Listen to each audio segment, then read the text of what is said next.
Pemirsa, menjadi haji mabrur merupakan harapan bagi umat muslim ketika menunaikan ibadah haji ke Tanah Suci. Lalu apakah arti haji mabrur itu sendiri? Berikut penjelasan Ustadz Nur Jaman Sahli dalam Hikmah Siang hari ini.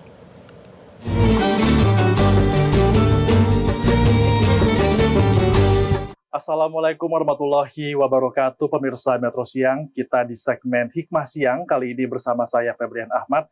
Dan kita tahu bahwa saat ini kita sudah mulai memasuki musim ibadah haji 1446 Hijriah. Seluruh jemaah haji di seluruh dunia sudah mulai berangkat menuju ke Mekah Arab Saudi untuk dapat menunaikan ibadah haji. Termasuk juga jemaah haji asal Indonesia yang satu persatu sudah diberangkatkan dari embarkasi masing-masing di tiap daerah. Nah, tentunya harapannya adalah jemaah haji ini bisa kembali pulang ke tanah air sebagai haji yang mabrur. Nah, pertanyaannya adalah sebenarnya apa haji mabrur dan bagaimana cara mendapatkan haji yang mabrur agar bisa bermanfaat bagi masyarakat sekitar ketika nanti mereka kembali. Kita akan bahas selengkapnya bersama dengan Ustadz Nur Jaman yang sudah bergabung bersama kami. Assalamualaikum Ustadz, apa kabar Pak? Waalaikumsalam warahmatullahi wabarakatuh, Mas Febi. Alhamdulillah. Baik, lancar, Baik, sehat semuanya. Sehat ya, subhanallah. Nah, kita temanya di hari ini adalah terkait dengan haji mabrur Ustadz. Tentunya ini kan menjadi harapan bagi tiap jemaah haji agar bisa menjadi haji yang mabrur. Sebenarnya haji mabrur itu apa sih Ustadz, dan kenapa ini menjadi sesuatu yang sangat utama sekali untuk bisa dicapai, diraih ketika kita menjalankan ibadah haji, Pak Ustadz? Baik. Assalamualaikum warahmatullahi wabarakatuh. Mas Febi juga semua para penonton kita siang hari ini. Saya kembali ingin mengucapkan bahwa kita ucapkan kepada para jamaah haji yang hari ini sudah diberangkatkan meninggalkan tanah air menuju tanah suci sebagai tamunya Allah Subhanahu wa taala. Kita doakan mereka mendapatkan haji mabrur semua. Haji mabrur itu dalam perspektif agama kita bahwa adalah sesuatu yang sungguh sangat prestis. Ya. Jadi literasi yang kita dapatkan dari berbagai macam agama kita bahwa haji mabrur itu adalah haji makbul. Haji yang diterima. Jadi mabrur ay makbul. Haji yang diterima atau haji yang ibadahnya diterima Allah Subhanahu wa taala gitu. Jadi ini yang dimaksud dengan mabrur. Sehingga itu menjadi keutamaan ya. Ya, Ustaz ya. Keutamaan. Orang melakukan atau melaksanakan ibadah haji, cita-citanya yang pertama haji mabrur. Kenapa? Karena haji mabrur itu kata Rasul, laisa lahu jazaa'un ilal jannah. Haji mabrur itu tidak ada yang sebanding balasannya. Apapun itu nggak ada kata Rasul. Kecuali surganya Allah Subhanahu wa taala. Tapi untuk bisa mendapatkan haji mabrur itu pasti ada hal-hal yang harus kita lakukan agar lebih mendapatkan itu dengan sepenuh hati, kemudian juga dilancarkan ibadahnya. Apa yang harus dilakukan tiap umat yang sedang melakukan ibadah haji? Mas Febi, juga seluruh penonton kita pada siang hari ini, bahwa haji mabrur tentu ya ibadahnya itu atau syarat-syarat mendapatkan haji mabrur itu yang pertama adalah niatnya. Kita tahu bahwa yang pertama ya adalah bagaimana pondasi niat dalam ibadah kita. Bukan cuma haji, seluruh ibadah atau seluruh ritual ibadah kita pertama kali adalah niat. Gitu. Nah, untuk mencapai haji mabrur maka niatnya harus karena Allah. Gitu. Ya. Maka setiap ibadah tergantung kepada niat. Ini yang pertama nih. Yang pertama niat. Niat. Ya. Yang kedua apa? Yang harus dipersiapkan ketika seseorang ingin mendapatkan haji mabrur. Yang kedua adalah ilmu. Ya, ilmu. Gitu. Kenapa harus ilmu? Karena setiap ibadah, baik haji ataupun ibadah-ibadah yang lain, itu tidak akan diterima kalau ibadahnya tanpa ilmu. Gitu. Ya, sehingga mungkin kita lihat ada pendapat-pendapat ulama yang mengatakan fakuluman ya'malu bi ghairi ilmin amalu mardudatun la tuqbalu. Setiap amal, setiap ibadah yang tidak menggunakan ilmu, ibadahnya tidak diterima. Nah, dalam haji pun Rasulullah SAW sudah memberikan petunjuk kepada kita. Khudhu anni manasikakum. Kata Rasul, ambillah manasiku, jadikan manasiku ini ya sebagai manasik kalian. Nah, berarti di situ pesannya apa? Ilmu. Jadi, orang beribadah haji, hajinya mabrur, pertama niatnya harus ikhlas karena Allah. Yang kedua, ilmunya harus ada. Ya, Tidak boleh ibadah haji itu dilakukan dengan serampangan. Kalau ibadah haji dilakukan serampangan, asal-asal, ya tidak akan pernah mungkin mendapatkan predikat haji yang mabrur. Oke, berarti harus memiliki niat yang kuat, tekad yang kuat, dan juga harus berilmu ya. Nah, tapi Pak Ustadz, bagaimana ketika seseorang sudah selesai menunaikan ibadah haji, apa yang membuat dia merasa bahwa, oh ternyata haji yang sudah saya tunaikan adalah ini mabrur, insya Allah seperti itu. Nah, itu seperti apa Pak Ustadz? Baik, ini menarik nih, Mas Feby. Jadi, haji yang mabrur itu, ya para ulama mengatakan ada haji yang mabrur ketika di tanah suci. Mabrur indal haji. Itu mudah. Apa syaratnya?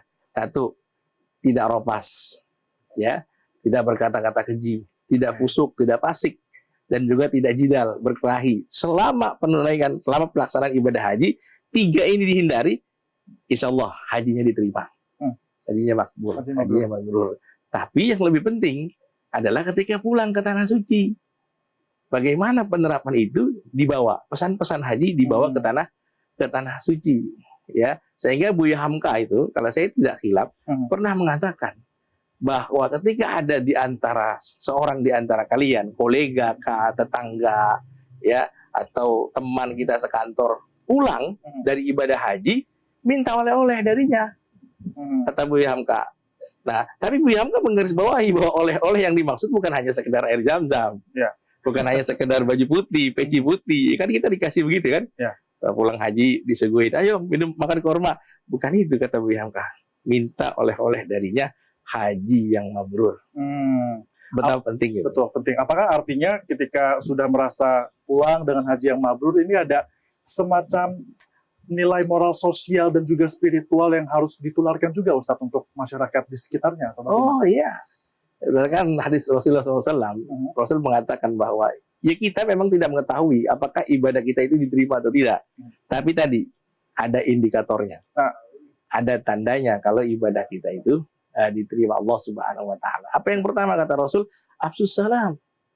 Orang yang mendapatkan predikat haji mabrur, tanda perubahan dalam dirinya adalah afsus salam kata Rasul. Dia menjadi pribadi-pribadi, menjadi agen-agen kedamaian. Jadi dia agen kedamaiannya Allah Subhanahu Wa Taala di mana bumi dia berpijak. Dia menebarkan kedamaian, dia menebarkan rasa aman bagi siapapun yang dia berada di situ atau mungkin dia berada di tempat lain. Itu yang pertama. Yang kedua, tibil kalam. Perkataannya bagus, perkataannya menyejukkan, perkataannya tidak membuli orang dan sebagainya. Yang ketiga tadi, kepekaan sosialnya tinggi. Kata Rasul, it'amut ta'am. Dia mampu memberikan donasi. Dalam artian, kesalehan sosialnya itu nampak mempunyai perubahan yang sungguh sangat signifikan sebelum dan sesudah dia melaksanakan ibadah haji. Oke, nah ada perubahan signifikan, bermanfaat bagi masyarakat, tapi terkadang yang cukup sulit untuk dapat diterapkan dan juga dilakukan adalah mempertahankan kemabruran itu sendiri, Ustadz. Nah, untuk bisa mempertahankan ini tantangannya seperti apa ya Ustadz ya bagi jemaah haji yang sudah pulang dari tanah suci? Betul. Ya, seharusnya orang-orang yang melaksanakan ibadah haji punya komitmen. Tadi kan saya bilang, ya, kalau dia ingin mengetahui bagaimana hajinya dia mendapatkan haji mabrur atau tidak, yang pertama jadi agen kebaikan. Yang kedua perkataannya menyejukkan. Yang ketiga itu dia punya kesalehan sosial. Komitmen ini terus dijalankan ketika dia kembali ke tanah air, ketika dia menjalani kehidupan sehari-harinya, gitu. Karena ini yang lebih berat. Makanya kata ulama kita, kalau haji mendapatkan mabrur di tanah suci itu mudah. Yang lebih sulit adalah ketika kita kembali ke tanah air dan itu kita pertahankan. Kita menjalani kehidupan kita, pesan-pesan moral daripada pelaksanaan ibadah haji itu mampu kita aplikasikan, kita implementasikan dalam kehidupan kita sehari-hari, dalam bergaul, bernegara, berbangsa. Tapi dalam proses untuk mendapatkan kemabruran itu pasti tiap individu, tiap jemaah beda-beda pengalaman spiritualnya. Nah, ketika mendapatkan cobaan di tanah suci, tantangan di tanah suci, nah seperti itu. Apa yang harus ditekankan atau yang harus dimiliki oleh para jemaah ini, Ustaz, agar mereka tetap bisa fokus dalam beribadah? Baik. Mungkin yang sedikit terlewat adalah selain mempunyai ilmu, selain niat ikhlas, yang ketiga orang mau melaksanakan ibadah haji juga harus banyak bertobat.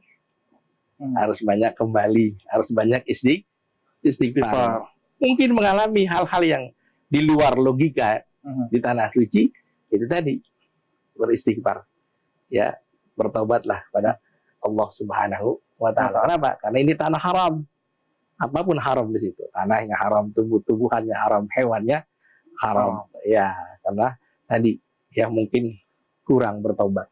Tobatlah pada Allah Subhanahu wa Ta'ala. Mintakan ampun. Kenapa? Karena innallaha thayyib.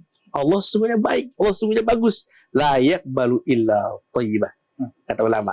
Dan Allah tidak menerima kecuali yang baik-baik, yang bagus-bagus. Jadi sebelumnya kita ke tanah suci, baguskan dulu. Kenapa? Karena Allah itu bagus, karena Allah itu baik. Tapi terkadang ketika ada jemaah yang menunaikan ibadah haji atau bahkan umroh, ada peristiwa atau kejadian yang dalam tanda kutip aneh-aneh, tapi ini suka dikaitkan dengan stigma, oh ini teguran langsung dari Allah Subhanahu wa Ta'ala untuk yang bersangkutan. Nah, mengenai hal seperti ini, Ustadz, ini sebenarnya benar nggak sih seperti itu? Ya, kita memang tidak menutup mata, Mas Febi. Banyak kejadian-kejadian itu yang kita lakukan, yang kita lihat di sekeliling orang yang melaksanakan ibadah haji atau ke tanah suci. Ya, beristighfar, bertaubat, gitu. Ya, mungkin ada yang salah. Tadi saya bilang, Allah itu ranahnya kebaikan, dan Allah hanya akan menerima yang baik-baik. Nah, saya kira itu ya. Yang penting harus memiliki niat yang tulus, yang baik-baik, ya, agar bisa pulang dalam keadaan haji mabrur. Ustadz, untuk jemaah haji kita yang sudah berangkat ataupun yang akan berangkat, mungkin ada pesan yang ingin disampaikan sehingga nanti mereka bisa benar-benar beribadah dengan baik dan benar pulang sebagai haji yang mabrur. Apa, Ustadz? Ya, baik. Mungkin ulasan saya tidak jauh-jauh berbeda. Yang pertama, untuk para saudara-saudara kita yang meninggalkan tanah air, yang pertama sekali, jaga nama baik bangsa dan negara kita.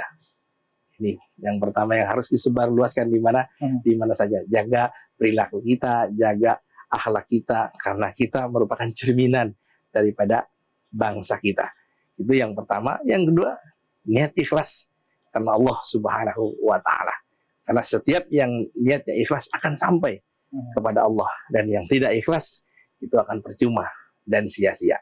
Saya kira itu harus ikhlas sehingga nanti keharapannya ketika kembali dari tanah suci bisa memberikan contoh, bisa menjadi bermanfaat bagi masyarakat sekitar dan juga panutan tentu. Semoga nanti ke depannya banyak terinspirasi untuk ikut berlomba juga menuju ke tanah suci juga, Ustaz. Itu yang kita harapkan. Ustaz Nur Jaman, terima kasih sudah bergabung bersama kami di Metro TV dalam program Metro Siang. Dan pemirsa, tentunya dari ulasan kita tadi, kita berharap ya agar seluruh jemaah haji di seluruh dunia, terutama dari Indonesia, ini bisa pulang dengan selamat, sehat, dalam keadaan yang baik, dan juga tentunya kita harapkan bisa menjadi haji yang mabrur. Usai sudah pertemuan kita dan juga perbincangan kita dalam Hikmah Siang di Metro Siang kali ini, mewakili kru yang bertugas, saya Febrian Ahmad dan juga juru kamera Agustin Lawrence mengucapkan terima kasih. Semoga tayangan ini bisa menjadi berkah untuk kita semua. Wabillahi taufiq wal hidayah. Wassalamualaikum warahmatullahi wabarakatuh. Terima kasih banyak.